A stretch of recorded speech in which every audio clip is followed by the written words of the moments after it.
Friends, எல்லாத்துக்கும் happy Deepavali. எப்படி பட்டாசு சேஃப்டியா வெடிக்கணும் அப்படின்னு சொல்ல போறேன். வாங்க வீடியோக்குள்ள போலாம். 5 பாயிண்ட்ஸ் இருக்கு, சொல்றேன். ஃபர்ஸ்ட் பாயிண்ட்ஸ், பேரண்ட்ஸ் இருக்கும் போது தான் நீங்க வெடிக்கணும். ஃப்ரெண்ட்ஸோட வெடிக்க கூடாது, அது உங்களுக்கு டேஞ்சர். செகண்ட் பாயிண்ட், செப்பல் போட்டுட்டு தான் வெடிக்கணும். தேர்ட் பாயிண்ட், ஒரு பக்கெட் நிறைய தண்ணி வச்சுட்டு தான் வெடிக்கணும்.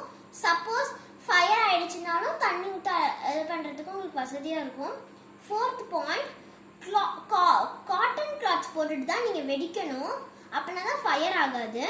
ஃபிஃப்த் பாயிண்ட், குழந்தைங்களுக்கு எல்லாத்துக்குமே மத்தாப்பு வெடிக்கணும்னு ஆசை இருக்கும். ஆனால் வெடிக்கிற போது அந்த தீக்காயம் பற்றக்கூடாது. தீக்காயம் பற்றும்னு அவங்களுக்கு பயம் இருக்கும், அதனால வெடிக்க மாட்டாங்க. இப்போ அதுக்காக ஒரு சிம்பிள் ஐடியா. ஒரு பாட்டில் எடுத்துக்கோங்க, அந்த பாட்டில்ல ஓட்டை போட்டுக்கோங்க. ஓட்டை போட்டுட்டு அப்படியே இதை கட் பண்ணிடுங்க.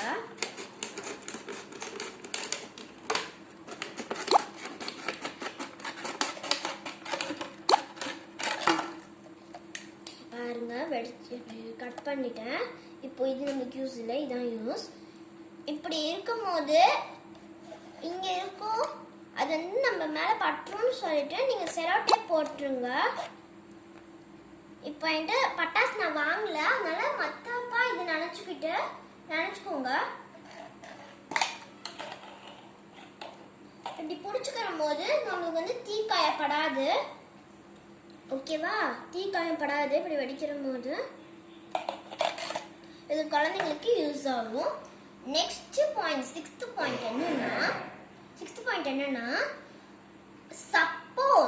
சப்போஸ் கையிலயோ காலையோ எங்கேயாவது ஃபயர் ஆயிடுச்சுன்னா, தீக்காயப்பட்டுருச்சுன்னா, உடனே நீங்க தேய்க்கிறதோ இல்லை எண்ணெய் வைக்கிறதோ கிடையாது.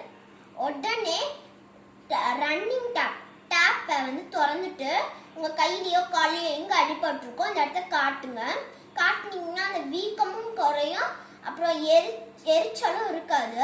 இந்த தீபாவளி நீங்க இந்த 5 பாயிண்ட்ஸோட கொண்டாடுங்க. உங்களுக்கு ஹாப்பி தீபாவளி. தேங்க்யூ.